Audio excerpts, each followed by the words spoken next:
Welcome back خواتین و حضرات. اور ہماری یادداشت اگر ہمارا ساتھ دے اور ویسے ساتھ دے گی تو ہم نے دیکھا کہ کس طریقے سے پی ٹی آئی کی حکومت اور اس کے حوالے سے جو لانگ مارچ ہوئی اور پھر جو انسیڈنٹس ہوئے اور پھر تحریک عدم کا جو ایک پورا سلسلہ چلا اور اس میں بہت ساری چیزیں جو ہیں وہ ہمارے سامنے آئیں اور اس میں شفٹنگ آف پاور بھی ہم نے دیکھا.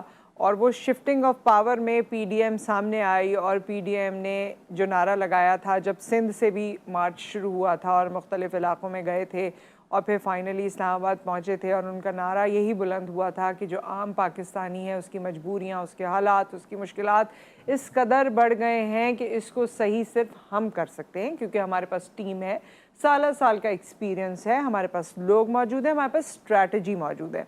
اب وہ اسٹریٹجی کو بروئے کار لا کر اب تک جب سے پی ڈی ایم کی حکومت رہی، اب کیونکہ اسمبلی کو، قومی اسمبلی کو بھی تحلیل کیے جانے کے حوالے سے دستخط کر دیے گئے ہیں اور ڈیزالو ہو گئی ہے اسمبلی. سو اب تک اب فائنلی ہم اس دور سے بھی نکل آئے ہیں پی ڈی ایم کے. سو پی ڈی ایم کے دور کا جائزہ لینے کے لیے ہمارے ساتھ مہمان موجود ہیں اور ہم ویلکم کہتے ہیں ہمارے پولیٹیکل اینالسٹ حامد خان المشرقی ہمارے ساتھ موجود ہیں. السلام علیکم. وعلیکم السلام نصرت جی حامد صاحب، ایک جنیرک اوور ویو میں چاہتی ہوں. پہلے تو آپ بتائیے کہ اس پورے دور میں ہمیں تو مہنگائی نے بڑا توڑا ہے، رلایا ہے، پریشان کیا ہے، لیکن آبویسلی اس پی ڈی ایم کی حکومت میں شاید اور بھی ریپرکشنز ہوں یا شاید اندر خانے کوئی فائدے بھی ہوں یا اچھی باتیں بھی ہوں. جس طرح سے آپ کی آنکھ اس کو دیکھتی ہے اور اینالائز کرتی ہے، پلیز. نصرت دیکھیے، بات یہ ہے کہ جس انداز میں یہ حکومت آئی، یعنی 80 سیٹوں والی جماعت جو ہے وہ 143 سیٹوں والی جماعت کو اپوزیشن میں دھکیل کر جس انداز میں طاقت میں آئی، وہی اس ساری صورتحال کا جائزہ لینے کے لیے بڑی اہم ہے. اس کے بعد اگر دیکھا جائے تو جس انداز میں عوام کے ساتھ دھوکہ ہوا، میں اس کو دھوکہ اس لیے کہتا ہوں کہ آپ سے کہا جائے کہ جی آپ کو شاید سونے کا چمچہ دے دیا جائے گا، سونے کا محل دے دیا جائے گا اور اس کے بعد آپ کے جسم پر موجود واحد کپڑے بھی اتار دیے جائیں. تو یہ وہ حال کیا عوام کے ساتھ کہ چاہے وہ مہنگائی ہو، بے روزگاری ہو، یہاں تک کہ دہشت گرد کا دہشت گردی بھی واپس آ گئی.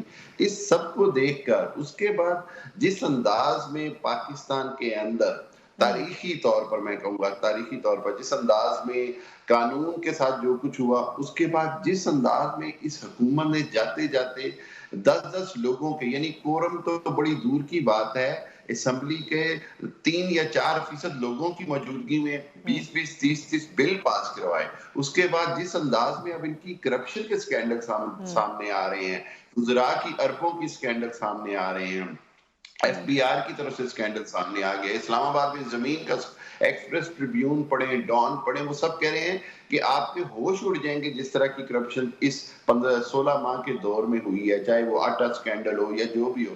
میں یہ سمجھتا ہوں کہ اگر آپ اس کو غور سے دیکھیں گے تو یہ پاکستان کی تاریخ کا متنازع ترین دور ہوگا. اور شہباز شریف صاحب سے جتنی امیدیں تھیں یا جو کچھ تھا، ان کی کارکردگی اس کے برعکس جی رہی. جی اور آپ دیکھیں کہ اگر پاکستان میں کسی بھی حکومت کو آپ نے انالائز کرنا ہے تو آپ نے دیکھنا ہوتا ہے کہ یار آپ کے پاؤنڈ یا ڈالر کے ریٹ کا کیا حال رہا، آپ کی جناب جابز یا انفلیشن کا کیا حال رہا. تو ہر جگہ اس حکومت نے عوام کو مشکلات میں ڈالا، اس حکومت نے عوام کو مزید غربت کی جو ہے وہ لکیر کے نیچے بالکل. دھکیل دیا. میں اس طرح سمجھتا ہوں یہ بڑی مایوس کن حکومت کے طور پر یاد رکھی جائے گی.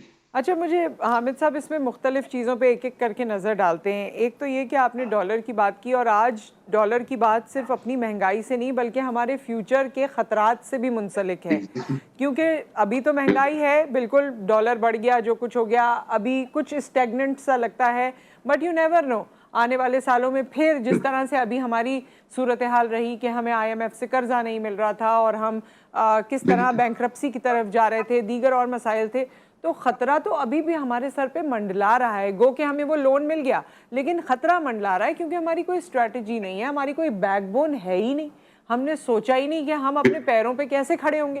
ہماری تو بیک بون کے بغیر ہم کھڑے ہو ہی نہیں سکتے. اب ہمیں باہر سے ہی کوئی لا کر کوئی ایسا سہارا دیتا ہے تو ہم کھڑے ہوتے ہیں.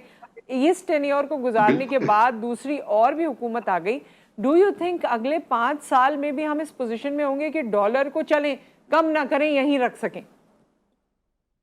मैं समझता हूँ बहुत मुश्किल चैलेंज है, और उसका सबसे अहम जो वजह है वो यही है कि पाकिस्तान में स्ट्रेटजी और पॉलिसी का फुकदान है। यानी आप नई हुकूमत कुछ भी आती है, वो ब्लाइंडली पिछली हुकूमत के जितने भी कोई अच्छे इकदाम होती है उनको खत्म राइट। कर देती है, इसलिए कि पिछली हुकूमत की कोई नेक नामी ना हो जाए।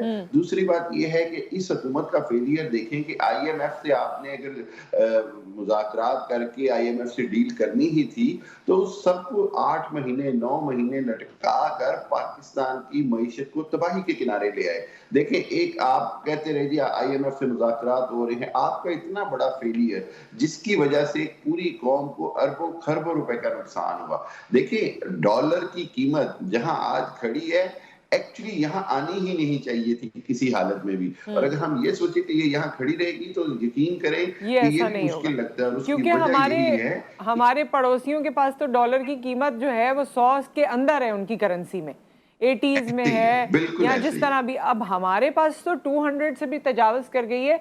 आगे आने वाले दिनों में तो दोबारा खतरा हो सकता है। अच्छा, फिर एक और चीज़ है हामिद साहब के इस वक्त जो एक आम आदमी के जहन में, क्योंकि ज़ाहिर है टीवी चैनल्स हैं, आप जैसे एनालिस्ट हैं, एंकर्स हैं, सवालात करते हैं, बहुत सी चीज़ों से आगाह हो गई है इस वक्त हमारे अवाम।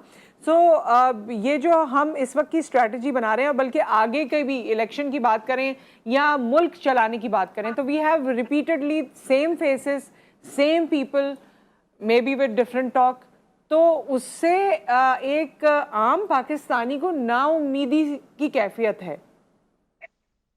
अनफॉर्चुनेटली लीडरशिप का बहुत बुरी तरह फुकदान है। मैं तो ये लोगों को कहता हूँ कि पाकिस्तान के अंदर जो सबसे बड़ा जुल्म हुआ है वो यही हुआ है कि लीडरशिप या पॉलिटिक्स एक खास क्लास तक महदूद होकर रह गई है, और ऐसे लगता है जब लोग पूछे जी और कौन, फिर कौन कौन आ सकता है, ये ऐसा मायूस कुन सवाल है जिसकी जिम्मेदार मैं समझता हूँ कि अशराफिया भी है, जिसके जिम्मेदार इस मुल्क की बहुत सारी और तबके भी हैं, जहां पर एक मखसूस अफराद के दरमियान ही हुकूमत को रखा गया है। लेकिन अब वक्त आ गया है कि अवाम के अंदर बहरहाल हमें शऊर नजर आता है। देखें, मुझे पॉजिटिव क्या नजर आता है कि अवाम के अंदर शऊर है कि वो अब किसी को भी जवाबदेह करें, और अगर एक बार अवाम इस ताकत का फायदा उठाएं जो अवाम को वोट की शक्ल में दी गई है, तो फिर मेरा ख्याल है कोई भी सिस्टम, कोई भी फरसुदा निज़ाम जो है वो उठाकर बाहर फेंका जा सकता है, वो चैलेंज किया जा सकता है, अगर अवाम ये फैसला कर ले कि हमने किसी भी हालत में किसी धोखे में नहीं आना। यानी ये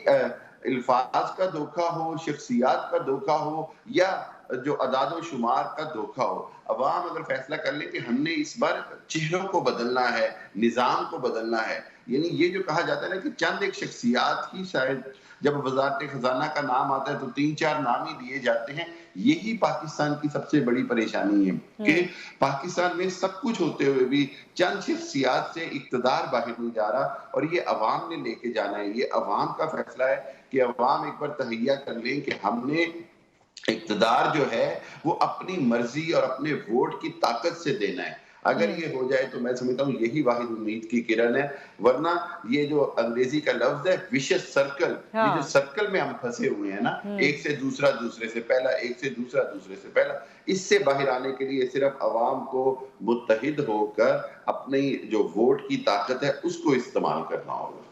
वोट की ताकत को भी इस्तेमाल करें, और अल्लाह करे कि ट्रांसपेरेंट सिस्टम भी हो, ये भी बड़ा ज़रूरी है। कोई एक भी चीज़ आपको, आखिरी सवाल है, मुख्तसरन जवाब दीजिएगा, इस पूरे दौर में कोई एक चीज़ जो आपको अच्छी लगी हो?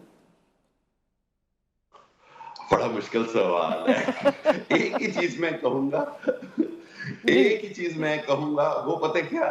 कि PDM ने बहरहाल मिल-जुल कर किया है जो ये भी किया दिखा है। दिया कि अगर आप चाहें तो मिलकर बैठ सकते हैं मुल्क के लिए। कि मतलब पॉलिटिकली इतनी ताकतें मिलजुल कर इतना अरसा इकट्ठी गई, ये भी पाकिस्तान की तारीख में हैरत की बात है। मतलब उम्मीद नहीं थी कि ये 16 माह भी इत्तेहाद चल सकेगा। ये एक पॉलिटिकल चीज़ है। अब आगे देखते हैं कि इसका क्या इसके होता अलावा है, इस भाईचारे में फूट पड़ती है या ये इसी तरह रहता है। फूट पड़ना तो शुरू हो गई वो है, जो सुना तो कहते ये हैं है। जैसे ना, बिल्कुल साजे की हांडी वाली बात थी इनकी। बिल्कुल ऐसी, तो बिल्कुल लेट्स ऐसी। सी कि क्या होता है। लेकिन मेरा ख्याल ये है कि जी। हाँ, मेरा ख्याल ये है कि अब इनके रास्ते जुदा हो जाएंगे। खुसूसन आपको मैं बताता चलूं नुसरत, जैसे ही अगर इलेक्शन 3 माह से आगे गए, जिसका कभी इम्कान है, तो मैं समझता हूं कि सबसे बड़ी लूजर जो है वो पीपल्स पार्टी हो जाएगी। कि इधर अच्छा। के 16 माह भी नून लीग को दे दिए इक्तदार में, और आगे से जिस आसरे पर इक्तदार दिया था या पीडीएम में जरदारी साहब ने सारी हुकूमत का साथ दिया, उनको वो भी नहीं मिलेगा। तो अगर इलेक्शन 3 माह से आगे गए तो सबसे ज्यादा लूजर पीपल्स पार्टी होगी, और पीपल्स पार्टी मैं समझता हूँ कि इस पे कॉम्प्रोमाइज नहीं करेगी। और नून लीग का जो सूरत ठीक है। हाल है, उनको ब्रीदिंग स्पेस चाहिए, टाइम चाहिए। सो इस हवाले से इन दोनों के रास्ते जुदा जुदा होते नजर आ रहे हैं। सही, बहुत बहुत शुक्रिया आपका, आपके वक्त का बहुत शुक्रिया। और जो उन्होंने कहा कि अगर अवाम साथ मिल जाएं, अवाम में ताकत हो जाए, अवाम बिल्कुल अवाम साथ मिलते भी हैं, लेकिन अवाम को सेल से फुर्सत होगी तो अवाम साथ होंगे। अगर वहाँ की लड़ाइयाँ ख़त्म होंगी तो फिर अवाम सोचेंगे कि यहाँ पर क्या करना है। एक ब्रेक आ गया, ब्रेक के बाद हम हाजिर होते हैं।